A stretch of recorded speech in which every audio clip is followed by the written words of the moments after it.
But so what do you do for a living? I'm a carpenter. Carpenter. Yeah. What made you get into that? I've been doing it all my life. Really? Since high school, yeah. Okay. Roofing, everything to do with basically the exterior buttoning down of your house. Basically, Learn that. installation.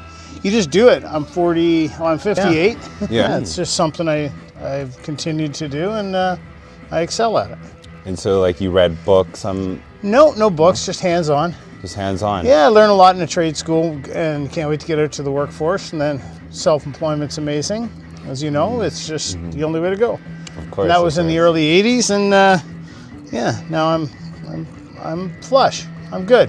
Of course. I'm happy. And what age did you start that business? I started at about 18, my first company. 18, wow. Yeah. And how much did it cost you to start it up? I started my first business. It was called Roof All of Canada Limited. It was a limited corporation in 1988. And one thing I can tell you is don't go into business with friends or family, Yes. because we were closest to friends. And about a year and a half in, turned out I was doing all the work. He just thought he was going to skate through on do all the estimating and stuff. Yeah. So he bought me out of that corporation, and I started up my own business, Priority Roofing, in 1989.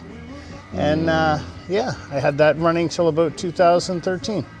Because why would you say exactly not to work with family and friends? Because it's crazy. It's like, even living with somebody or going into business, you don't know anybody until you really start to work with them. Yeah.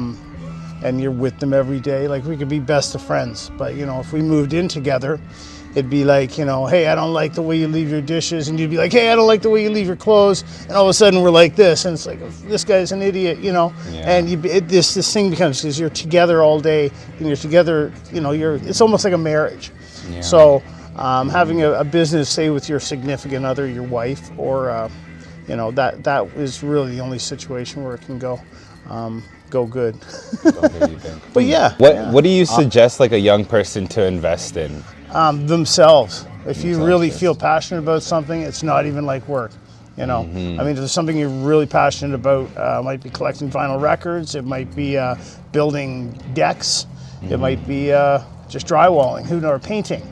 But do it, and if you really enjoy what you're doing, it's not even like work. You'll be very satisfied and happy. You'll go home on Friday happy. Because you're passionate about this. It doesn't feel like work. You can do this. No, all I just day picked long. up a belt sander and a little bandsaw to put together some type of a table for them. So I had some plywood, a couple of $3 2x4s, and you got yourself a little rolling workbench. Took me about 40 minutes to build. I'm just finishing this one here now. And This is what you're building right now. This would be a rolling table like that for my bandsaw, yes. Okay. Because I have such a small area of a work area in my garage, I like to be able to, a bandsaw is something that I'm probably not going to use every day, so it's nice to be able to wheel it out when you need it, wheel it back away when you don't, and that's the purpose of this. So this is really convenient because the plywood I already had, and yeah, like I said, the plywood I had, the wheels I picked up at Princess Auto for $10 for 4, and away you go. Wow. And I enjoy this kind of thing, so yeah. Like building and fixing things using your hands. Yeah, it's just hands-on. You don't need to be a brain scientist to do it, but And what do you think the best business advice you've ever received is? the best business advice I ever received. Well, advice I ever got was basically, like I said, just if you're passionate about it, do it for yourself. I'd really have to think about that because, be self-employed, work for yourself. Don't have a partner. And then you make the decisions. If you screw something up, it's on you. It's not, and really go with your gut. If you feel like it's not, you're getting a raw deal on a job or an estimate or something, it's easier to walk away from it than it is to suffer the consequences of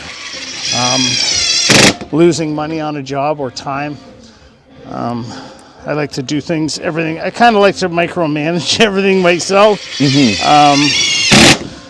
Generally, for example, if we're going to do a roof, I do all the chimney work, I do all the protrusions that come through the roof.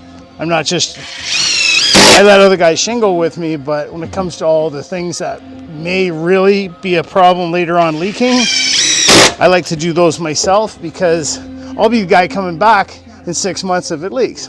So basically that's in a nutshell there. But as far as the best advice, I don't know, you kind of stumped me on that one.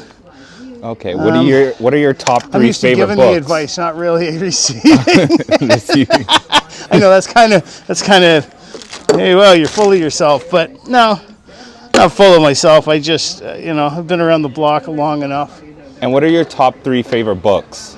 My top 3 favorite books. Yeah. One I just recently read by Kirk Douglas called My Stroke of Luck, which was, it's a really short read, but it's very good. It's Michael Douglas's dad. You'd know Kirk Douglas. He was in Ben-Hur. He had a stroke, and how he talks about how he, I guess he was close to his 90s when he had it, and he ended up, he learned a lot from it. It's a good read. That read there is good.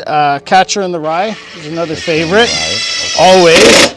And a third book, I don't know, I'd have to think about that too. Okay. I've read so many books, but my favorite, yeah, January in Scarborough. Can't believe we don't have any snow yet. And how do you get more clients? Like, what's your method? Word of mouth for me. I mean, I stopped advertising.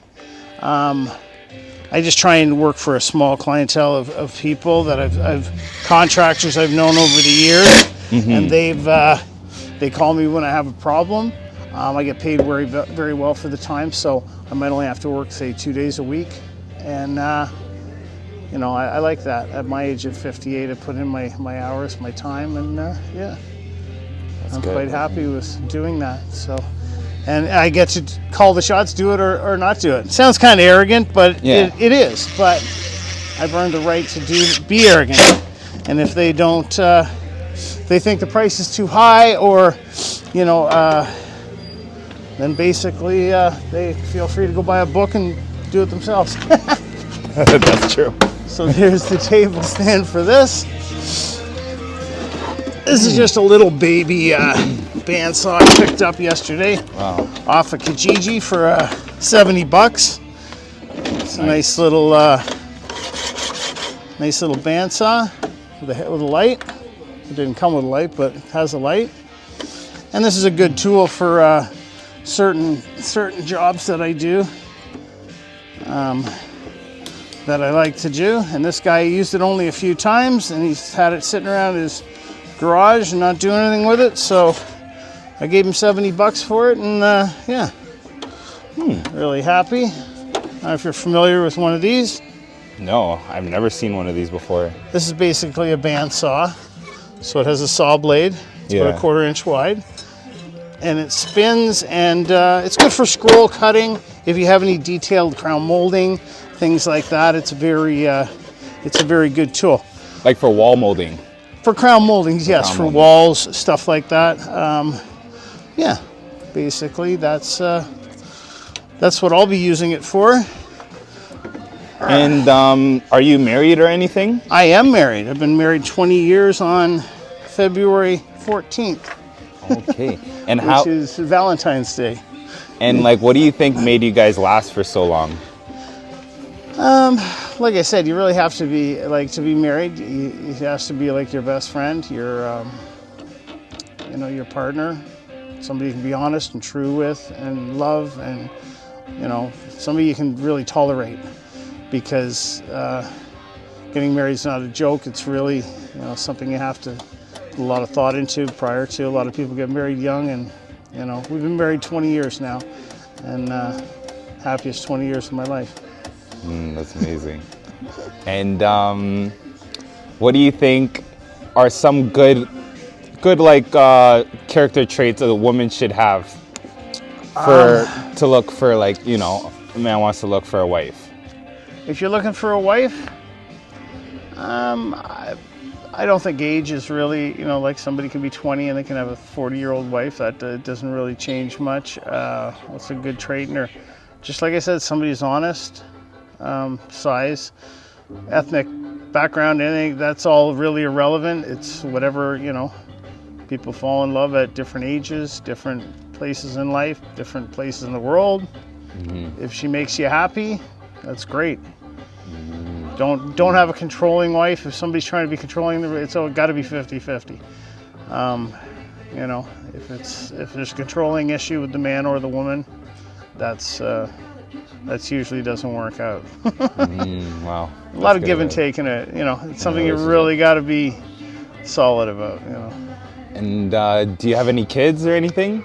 We have one child. Yes, he's 27. Okay. Yeah. And son. What do you think? Age do you think a man should have a kid at? Well, women should usually do it pre to 30. Once women hit about 30, their baby making years are starting to get slim. Guys can bear children up to like 80 or so, I assume, like all their lives. But women, the biological clock's ticking. So, should they have an ideal time? Would probably be say about 25. That'll give you, by the time they're out of the house at 20, you're still got a life ahead of you, a good, fun. You'll be in your early 50s and still able to have fun, yes. I guess. That's true. That's how it worked for me anyway, so I'm good with it. And what age did you have your first kid at? My first child, he was, that was 30 years old. 30. Yeah. Oh. Because he's 27 now and I'm 58, so yeah, 30, 31, so yeah. That was an ideal time, I think, so yeah.